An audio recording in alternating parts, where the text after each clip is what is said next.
Kita beralih ke informasi lain pemirsa. Jenazah Suimi, wanita yang menjadi korban mutilasi di kota Samarinda, Kalimantan Timur, akhirnya dimakamkan di pemakaman umum setempat. Keluarga korban mendesak penegak hukum agar kedua pelaku mutilasi mendapatkan hukuman mati.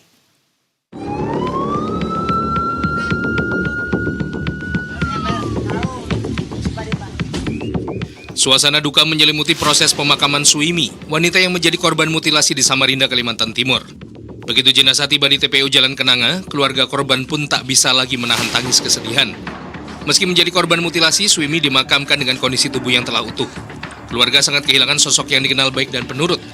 Namun perangai Suimi diklaim keluarga berubah setelah menikah siri dengan suaminya, yang kini juga menjadi terduga pelaku mutilasi.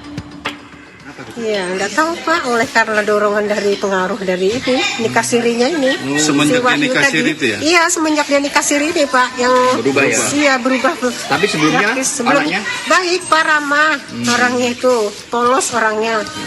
Nggak pernah juga itu mau membantah sama orang tua, makanya saya kaget aja kok baru-baru ini berubah sifatnya gitu. Apa yang diharapkan? Saya mengharapkan Pak, hukum seberat-beratnya Pak, pelaku yang berdua itu Pak, juga hukuman mati kalau perlu Pak. Sedih Pak, saya anak angkat saya Pak, 13 tahun Pak, saya itu merawat dia Pak. Keluarga mendesak aparat yang berwenang untuk menjatuhkan hukuman maksimal, bahkan hukuman mati, pada kedua pelaku yang salah satunya merupakan suami siri korban. Sebelumnya, polisi yang menangani kasus temuan jenazah termutilasi menemukan jejak kejahatan sadis pada orang terdekat korban. Polisi pun mendatangi rumah tersangka di kawasan Jalan Anggur, Kota Samarinda. Di lokasi, polisi menemukan sejumlah barang seperti senjata tajam jenis mandau, palu hingga sejumlah kain lap dan pakaian yang masih tersisa bercak darah. Barang bukti itu diduga digunakan tersangka untuk menghabisi dan memutilasi korban. Dari hasil penyelidikan, terungkap pelaku terdiri dari dua orang, yaitu suami siri korban dan R, yang diduga kekasih atau selingkuhan pelaku. Terungkap pula aksi pembunuhan sadis ini telah direncanakan kedua pelaku sejak lama. Kejadian ini sudah direncanakan dari jauh hari oleh kedua orang pelaku. Pelaku melakukan ada dua motifnya.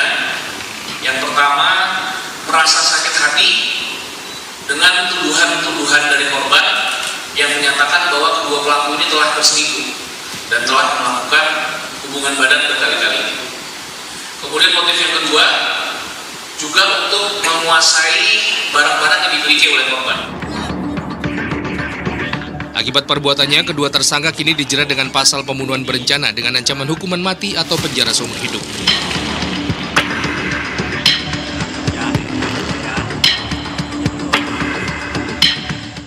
Warga Samarinda, Kalimantan Timur digembarkan dengan penemuan jenazah wanita dalam kondisi termutilasi di tengah momen perayaan Idul Fitri. Jasad korban ditemukan terpotong menjadi 7 bagian yang tersebar di 2 titik lokasi di kawasan Semak Belukar. Tim Inafis Polresta Samarinda yang tiba di lokasi segera melakukan olah tempat kejadian perkara. Dari hasil penyisiran, petugas menemukan total 7 potongan tubuh, terdiri dari kepala, tangan, kaki, paha, dan badan korban.